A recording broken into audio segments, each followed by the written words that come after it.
It's the Dame Taft Movie Show, hosted by my nephew, Screww. Thank you, Auntie. Yes, it is the Dame Taft Movie Show. I am Screww.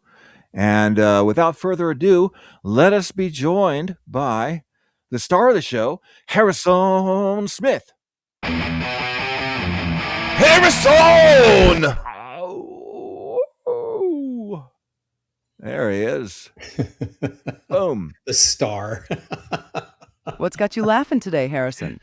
Everything, man. What's got you laughing? Auntie wants to know what's got you laughing today. Okay. I got a question of my own. I got a question for you, Harrison. Sure. You ever had your balls cut off, you fucking ape? No. Well, it's more of a rhetorical question. We'll circle back to that. Yeah. All right, man. What we do today is get to know Harrison. You and I have only met online, which sounds kind of suspect, but I know very little about you except you're a respected author and filmmaker. Where are you from, Harrison? Where'd you grow up? I'm from the Poconos. I grew up in the Poconos. Ah, and that is a type of teepee.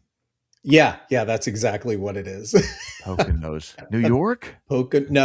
Pennsylvania. Oh man, I suck. Yeah, although we're close to New York, we're close to upstate New York, but many would argue the Poconos have become New York because pretty much all of Manhattan and the 5 boroughs moved into the Poconos over the last 40 years. But that's where I grew up.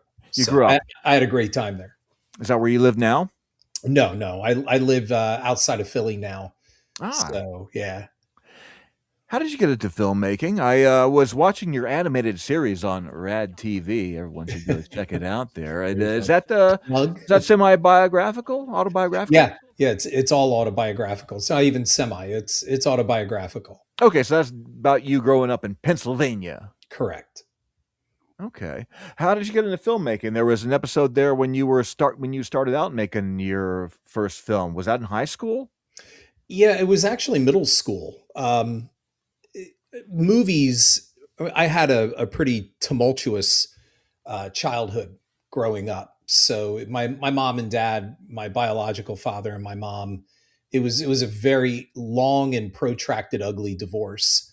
And so there was a lot of I don't know what the best word to say is, but there was just a lot of bad shit going on in my house as a child. So I spent a lot of time with my grandmother, and that my first movie, The Fields, is all about that. I used to stay on their farm, and Cloris Leachman played my grandmother. And Cloris was, I mean, when you watch that, that's exactly how my grandmother was. There is just it. I like that very much. It's just watching. In fact, when I watched her act on set, I said to her, I said, "You're not playing her, you're channeling her." Like that's how close she was. That's the closest I think I would ever get to seeing my grandmother alive again, is seeing Cloris's performance as my grandmother. So when I stayed with her, she introduced me to horror movies, and she loved horror movies, the old Universal ones. And so by the time I was 7, 8 years old, I already knew who Peter Cushing was, Christopher Lee, Boris Karloff, Peter Lorre. I knew them all. And my grandmother, who never left the house, was kind of like this living internet, because I would sit there and watch these movies and she would tell me all this stuff about them. Like, Boris Karloff, who plays the monster, she used to call him Frankenstein. He had rods up his back, and those boots ruined his back. And like, I got almost like she was like this DVD extra, kind of thing, where she would just give me all this information. And then we would sit up late at night on like weekend nights and watch the CBS late night movie. And they always had a monster or horror, mostly a horror movie on. And I'd watch it all with her. So I grew up on a diet of horror light, I think would be the best word for it. Like we mentioned in the previous episode about the witch movie where the girl was being sacrificed. And I watched all of them with her. And, often she laughed. She enjoyed them. She found them amusing. The real horror for me, and that is reflected in The Fields, is more of when she would explain the news to me. And that was at the height of Manson had already been caught. And it was right around the time that they commuted his death sentence, him and the girls, to life in prison. And my grandmother told me everything about the Manson murders, and that fucking terrified me.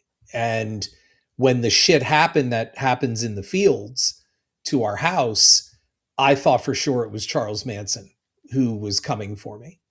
So that's how I got into movies. Movies were my escape, and Godzilla especially was a big escape for me. And so I wanted to, what finally did it, what made me want to make movies, and that's in the animated series, was when my mother took me to Jaws. And when I saw Jaws, I was 8 at that time, and I loved it. I ate it up. I mean, it scared me and all that, but it didn't, like, as a real quick aside, I think you probably even noticed me online. There's this latest bullshit over the last year of what movie traumatized you, in the 80s and all that. It's like nothing traumatizes you. If you're traumatized by a movie, you need serious help. On that subject, I kind of miss the trauma. Yeah. Once you learn all the magician's tricks, Yeah. it doesn't have the same effect as, say, when I, at an early age, in a giant grand movie palace, saw The Omen. And that's just one of many titles, but yeah, you'll never be frightened so intensely by a movie as you were at that impressionable age. Right, but that's the movie doing its job.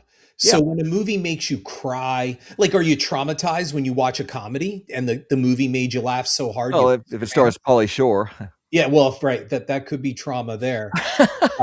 Comedy. But this overused hyperbolic trauma bullshit. So I even did a podcast episode a while back called "No, You Weren't Traumatized," and there somebody just recently, I said something about that, and they're like, "Oh, don't you sound so whatever?" And I'm like, "Yeah, but I'm right." So you may not like it. You're not traumatized. No, It's bullshit. So for me, Jaws scared me, and people would go, "Oh my God, your mother took you to see that?" Yeah, fuck yeah. Why not? I didn't want to go to Disney. I didn't want to watch that shit. I think that's more traumatizing, that garbage, than anything. So when I went out in the parking lot, I remember I got in the car, and suddenly I didn't want to dig up dinosaurs anymore. I wanted to make movies. And I always knew from 8 years of age, that's what I wanted to do. So, and then in the animated series, you see the one episode, I think it's episode 5, it opens up with my uncle, who got me a silent Super 8 film camera.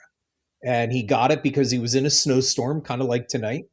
And he was at a bar, and this trucker had to pull over, and he had all these Kodaks on the back of his truck. And I don't know if So your camera fell off a truck? That's exactly what happened.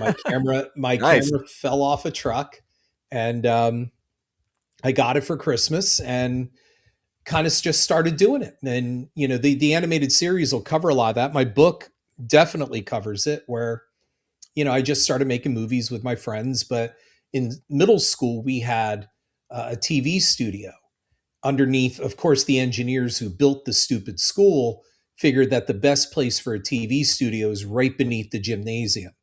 So, as you're trying to record down there, kids are banging on the floor above, and you can hear the whistles and all of that. But this teacher named Donna Haddon, she was wonderful. And she got me into script writing. She taught me how to format a script.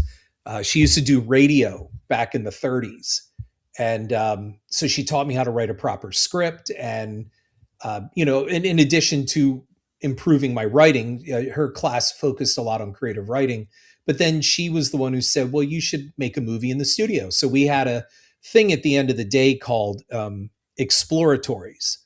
and my exploratory was filmmaking. That's what she created. And so I got me and my dumb friends, and we made a full length at the time. It was 35 minutes, but it was on reel to reel videotape. That's how old this was. Like the videotape was still on spools. It went through the machine to record. And we made a remake of 1967's Mad Monster Party. And I actually have that online. You can see it. I have a video link, and I can send it then you can cut to some clips of it if you'd like. But that was splendid. Well, this is cool. We're getting to know you. We'll keep this serialized, and so we don't get to the end of the story too soon here. But it's good introduction to you, and as we follow along, we can enjoy your films. I will let you in on a little secret. I watched my first Harrison Smith film today. Really? I was watching The Fields. Oh, really? You were watching The Fields? Okay. Yeah. And what'd you think? So what was it like growing up in the Poconos? No, I'm just kidding. I didn't direct The Fields. Just I know you produced it, and you produced one of the producers, and you're the writer, the sole script writer. Correct. I am the sole screenwriter. Okay. So Tommy Wallace had an associate producer credit, and he's got a role in the film. Is that right? Yeah, he does a cameo. If you remember the bar when the grandfather takes the boy to the bar, Tommy's a patron drinking in the back toward the window. Now, I didn't get to the ending because all the commercials on Tubi. I tried to cram it in before our little rendezvous here tonight. It's pleased to finally have a look at some of your work there, and we can discuss that in later episodes. But for now, let's have a look at some other stuff. A creature alive today has survived millions of years of evolution. It lives to kill, a mindless eating machine that will attack and devour anything. One terrified you like nothing you have ever experienced when it captured your imagination and tapped your fear like no movie before it.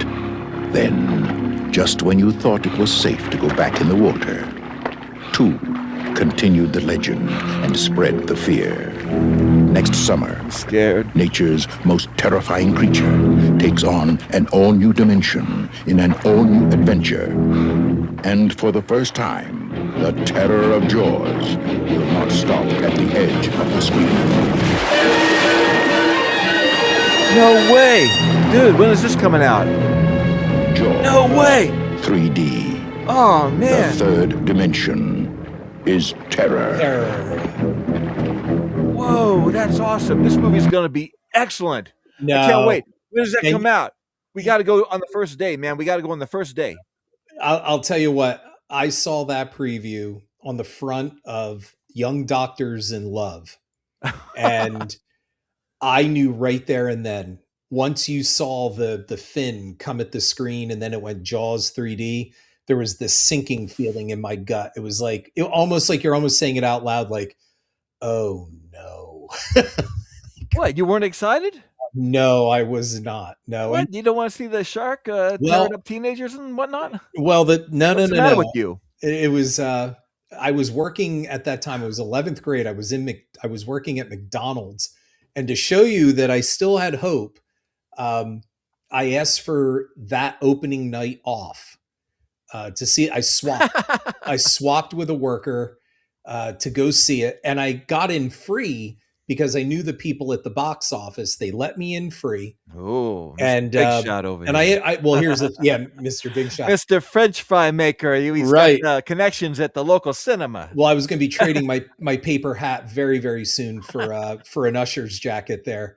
But you know, meanwhile, the drive-through is all backed up. People not getting their French fries because you're out in the town there. You know, right? I'm out watching Jaws 3D, and I mean, you know, you got the glasses on, and man, when that fish head comes floating at you in the scared opening, you, right? But the trauma you were talking about before, right? The trauma.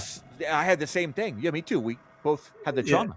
Yeah, the trauma of knowing that there's fucking 89 minutes left of this thing. What? And I remember walking out, and I said to my brother, I said, we saw this for free and I want my money back. Like, that's how bad they should have paid me to come see this. And there was one kid in the front. He was probably a year younger than me. And I guess he went with his dad. But as he was walking out, I heard him say, "Well, that was pretty good." And I wanted to punch that kid right in the back of the head. Like, shut the fuck up. It wasn't good. How can you say that was good? It was awful. So much unintentional laughter in that movie. But had an all-star cast though. You got Dennis Quaid and Lou Gossett and Bess Lou Armstrong. Gossett and oh yeah. Bess Armstrong. Poor Bess Armstrong. She always gets shit on. But yeah, I mean, think about that. Louis Gossett Jr. got the Oscar the year before. And in 1978, just when you thought it was That's safe, right, he did. He won the Oscar for An Officer and a Gentleman, and that won him the plum role in this summer blockbuster. Oh my God, let's look, it's coming right at us! Stop at the edge of the screen. The all-new I can't do scary movies like that, man. Yes. Rated PG. And you know, the funny part is that thing made money. That people think the movie bombed. It did not bomb. It made money. It made a profit. And as a matter of fact, they took it out of theaters and it was still making money when they yanked it out of theaters. Then, you know, it had its quick end of summer run and that was it. I mean, I was already working at that movie theater by the end of that summer and people were still coming. They were still coming in to watch that freaking crappy 3D movie. And then that fall, with thanks, you know, to Jaws 3D, we got Amityville 3D. And Friday the 13th, part 3 And was Friday the 13th, same year or year before? Year before, yeah, Okay. It came in 82, yeah, summer of 82. It was a glorious time. Yes, actually, it was. Sequels in 3D. Why don't they make more movie sequels anymore, Harrison? You know? Oh well, people will never know what we got to experience and enjoy so much. But I enjoyed Amityville 3D. I thought it was a cute lark. You know, it was close to 90 minutes there, and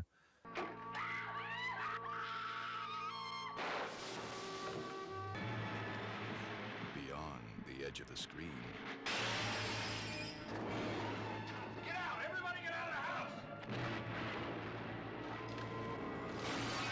Believe it or not, out of all the Amityville films, I like the third one only because it's so over the top cheesy. You got Tony Roberts and the young Meg Ryan. Meg Ryan. Oh, and Candy Clark is in there. I love She's Candy my Clark. girlfriend. I love Candy Clark. Yeah, me too. So, Yeah, from the director of 20,000 Leagues Under the Sea. that's right. Conan the Destroyer. Fleischer, right? Richard Wasn't it? Fleischer, yeah. Richard Tora, Fleischer, Tora. Yep, Tora. Yeah, Amityville 3D. I like that one too. Yeah, I agree with you. I would rather watch that than the other two. I only recently tried watching Amityville 2. I never saw it before. I couldn't get through it. I guess I just don't have the patience anymore. I never really broached it with Diane Franklin, but Diane has always been, you know, like, especially with Last American Virgin, which is, I think, criminally underrated for 80s comedies. But I just didn't understand why. I asked Tommy Lee Wallace this because he wrote it. And I said, why'd you Amityville 2? Yeah. I said, Okay. why'd you bring in the incest thing? Like, it was so not needed. For the laughs, of course. Yeah, for the laughs. I remember even as a kid going like, do we need this? Why is this here? Like, just give us ghosts. Like, that's one thing the Amityville series could never fucking do. They could just never give you ghosts. And I think the third one is the closest one that actually just gives us a haunted house ghost story instead of, you know, chopping people up with axes and incest and, you know, and I'm not talking about those ones that go totally, you know, Amityville Toilet or Amityville Harvest or Jesus Christ. I heard that the word Amityville is not copyrighted, so correct. All these other films aren't Correct. related to the J. Anson book Right. of the true story. Yeah, So the it's just true anything. story. I think I only saw those the first and the third, and couldn't make it through the second. But I remember when that first movie came out, I had read the book. It was a big deal. Yeah. Yeah, it was. Yeah. In fact, if you're making a horror movie, based on a best-selling novel, hey, you don't want to get Roman Polanski. He wasn't available anyway. But yeah, let's get the director of Cool Hand Luke. If you're making a horror movie. the guy who directed Pocket Money. Well, and the thing is, I broke. He's made some good movies too at Rosenberg, but Yeah, right. That's what I'm saying. Like, I broke my R-rated cherry on that. Like I remember my mom was like, "Oh, do I have to go sit through this thing?" And I'm like, "No, just drop us off at the Sherman. We'll get in." And there's this old lady in the box office, and I thought, "Oh, they're gonna give a shit." I went up. One ticket. Boom. Spit the ticket out. There you go. You walk in. Nobody chased us. No, nothing. And I remember it was me, my brother, our buddy Troy, and I think two other people. And my God, we just laughed through that whole movie to the point we were really annoying people around us, especially when that nun pulled over and puked on the side of the road. And you're just like, this is the Amityville Horror. We're watching puking nuns. yeah. And then it turns into this axe chasing thing at the end. And I'm just like, how about ghosts? Like you, I read the book. Yeah. And you had the blueprint right there. It's all there. Just make the book. Even if the book is bullshit, which I think it's total bullshit. You had a good ghost story. You had a really good ghost story. Just turn the book into a movie. Well, you make it sound easy, that's always been the key. How come the movie isn't as good as the book? How come it isn't as good as the images I created in my head? How come somebody else didn't have the same imagery and make a carbon copy of that? But yeah, I don't consider that movie a classic by any stretch.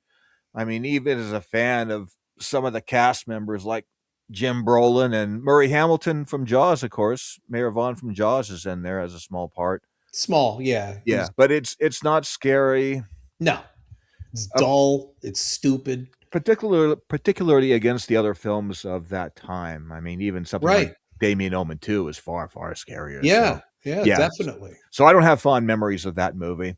Well, and the thing is time has rehabbed it. Right now, everybody's, oh, it's a classic. Just because it's old doesn't make it a classic. It wasn't a good film in 1979.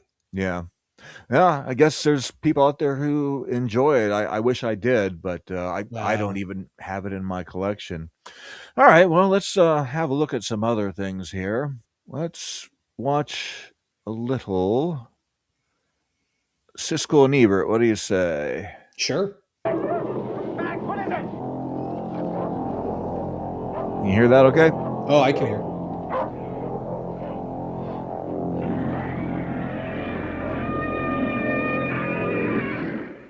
Well, I don't know what it is, but it's big and it's hungry, and John Carpenter's new thriller, The Thing.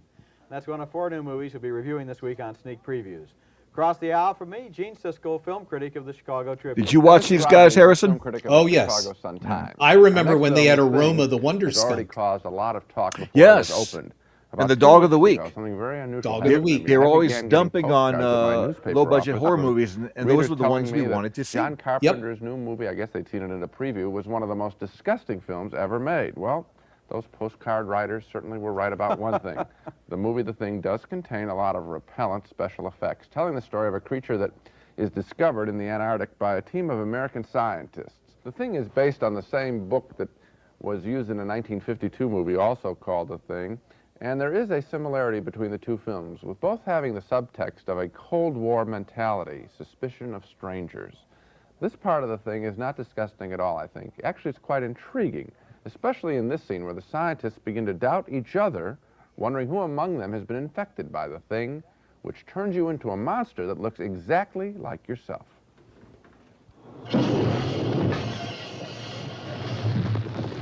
I know I'm human. Later, there's a terrific blood test where they try and check out who is human, who is not. I wish this movie were less ugly than it is, because in terms of storytelling and suspense, and that subtext of suspicion of one's fellow man, this is actually a very well-made movie. But at regular intervals, no doubt about it, Good for you, Gene. It is. So, a mixed review for The Thing from me. I'm going to recommend it, but serve notice that a lot of people who see it will be made sick by it. I think that's probably an understatement. I would call this the barf bag movie of July. I have some problems with it. Oh, Roger. One of them is, I think, the characters. They're not made into three-dimensional people. Their function is to walk down the corridor and be jumped on. The other thing is plausibility. Once they figure out that this thing can turn into one of them, they ought to institute a watertight buddy system, but instead they have all kinds of... I remember him talking about the buddy system.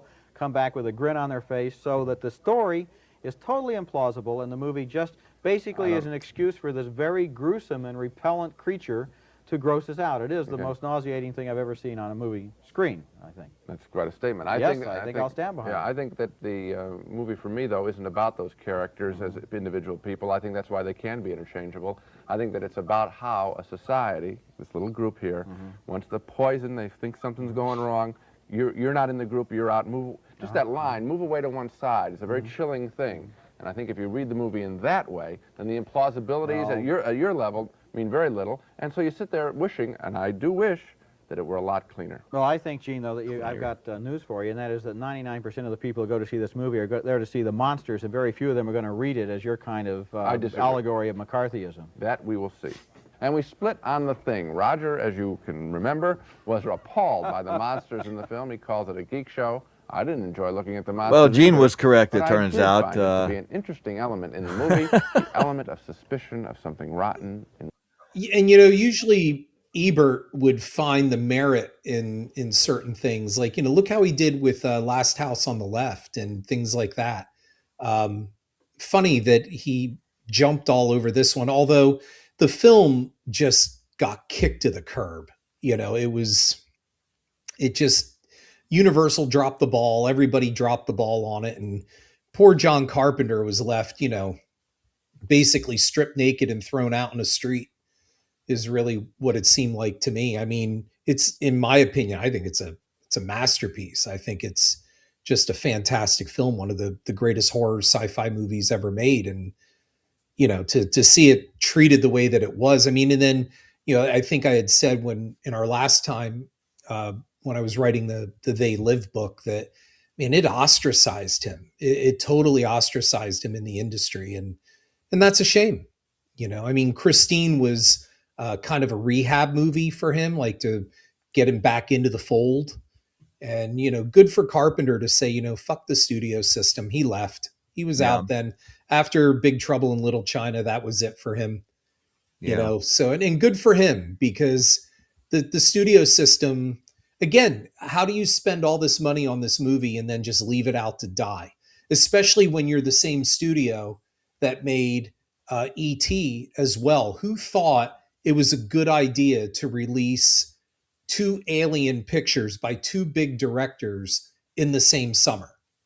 Like, again, it just made no sense. Plus, marketing it as a remake of the original film, which was wrong. That's wrong marketing. It really isn't a remake, in my opinion. Yeah, it's just funny. See it in context, you know, what it was like back then. I remember when it first came out. I remember, remember Entertainment Tonight? Leonard Maltin was the film critic on there. He had a 1 to 10 scale. He reviewed the movies, and he gave it a 0, either that or a 1. He gave it the lowest rating. And the funny thing with him was he freely admitted he doesn't like scary movies. That's like a chef who won't cook with pork or something. Right. Well, then what good are you as a movie reviewer? Yeah. So by definition, then they're all bad. Well, it's kind of laughable. But yeah, I remember him giving it the lowest rating. And, well, it's just funny to look at these things in a historical context. That's why I brought it up there, just so we could laugh. You know, yeah, I saw it in a movie theater. Well, the movie theater I was going to be working in a year, and I saw it at a matinee, I believe it was, and I think there were like 8 people, 10 people in the theater. But I knew when I left, I'm like, damn, I felt I saw something great. You know, when did you see it? I saw it opening weekend. Yeah, I saw it opening weekend. Yeah. I saw it opening weekend, the Saturday when it opened at a matinee, a downtown urban theater with a pretty good crowd, and they were lively, and it was enjoyable. Stayed to see it twice. Very memorable experience. But yeah, anyway, I just thought we'd talk about that. I'm glad you did. It was a quiet experience for me. It was a listless audience, but again, it's only like it was maybe a dozen people, including me. It was just nobody there. Yeah. Everybody was watching E.T. That's a shame. Oh, well. I don't think that's funny. I don't think that's funny at all. I'm sorry. No, Auntie, do it like you did in the film. In the film. I don't think that's funny. I don't think that's funny at all. I'm sorry. Oh, it's all wrong. It's all wrong. Never mind. Okay. All right, Harrison. This was a blast. We'll do this again very shortly. Yeah. In the meantime, Go to Rad TV and watch Harrison's animated comedy series High School Crimes and Misdemeanors on Rad TV. Harrison, do you want to thank my auntie for the plug there? Always. I'm always indebted to Dame Taft, the finest hotel owner on the island. You're welcome. Now go and get your shine box. All right. Thank you, Auntie there. Thank you, Harrison. Thank you to the viewers. Farewell and adieu, you fair Spanish ladies.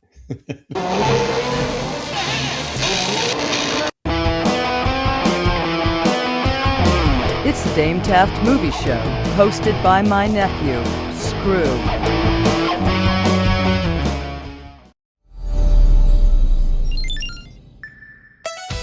Join Chris Michaels as he climbs the high school food chain to save the class of 1985. This is not going to be fixed overnight. What's the plan, Chris? I'd f you up in Scrabble, dude. Know what else I'm hearing?